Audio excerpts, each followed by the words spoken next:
And what do you do? So I'm Tom Webster, Vice President of Strategy for Edison Research. Okay. And you are known for, among other things, being a very good analyst and insightful person. When people are looking at email marketing or any form of marketing and they see, they log into their tool of choice and see a pile of numbers, most of them just sort of stare at the numbers and see if they've gone up or down and call it good. What do you recommend for people who want to take the next step, take those numbers and turn them into something useful? Well, the big thing certainly in my business, and if you are looking at email metrics as well, it's kind of a saying in my field, the trend is your friend. And the converse of that is that a snapshot of any piece of data can be extraordinarily misleading, or it might not tell you anything at all. So the thing that I would recommend people do when they're trying to optimize their email marketing and looking through the data on their dashboard is to think a bit like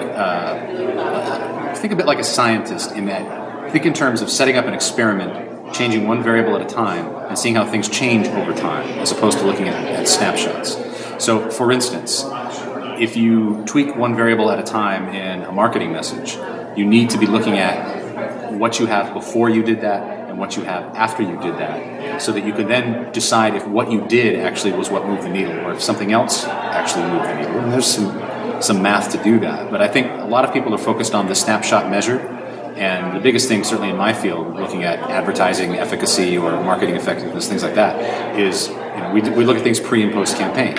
So we need to get a handle on all the variables you have in play, measure them, change one variable at a time, and see what that did to the data that you have, if that makes sense. Because that's when you can really start to isolate, well, is this kind of an idiosyncratic thing in the data? Is it just, did I dredge and find a coincidence? Or did this actually change something? And you're only going to know that if you take a precise measurement before, you change a thing, and you take a precise measurement after. And changing a thing might be A/B testing, might be A, B, C, D, E, F, G, H testing, and I know, Chris, you're a huge proponent of that. But it's controlling for variables, making sure you've got a handle on the data before you do it and after you do it, much better than looking at a snapshot.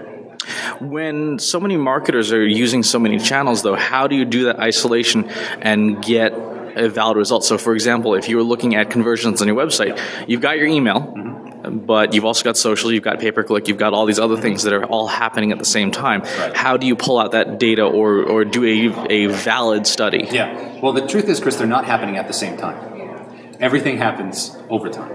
So if you have a list of activities that you did by day and what you got for results that day, and you can look at that over time, you have a substrate of data that you can run a regression analysis on. And regression analyses are great.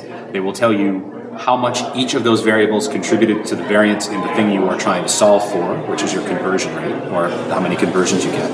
And if you have enough data in there, i.e. if you're tracking everything you're doing, not just in social, not just in email, but print, radio, television, if anything that you can put a number on and track over time is all you need to do to run a proper regression analysis, right?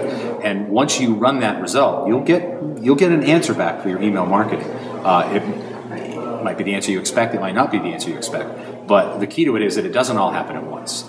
As long as you have activities you can track over time, and a variable you're trying to solve for over time, and you have as much richness and robustness in that model as you can, and you're tracking enough variables, you will get the answer. Okay, and where can we find you online?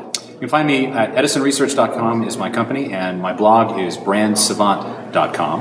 And on Twitter, I'm at Webby2001, WEBBY 2001, which was cool about 10 years ago. Thank you very much.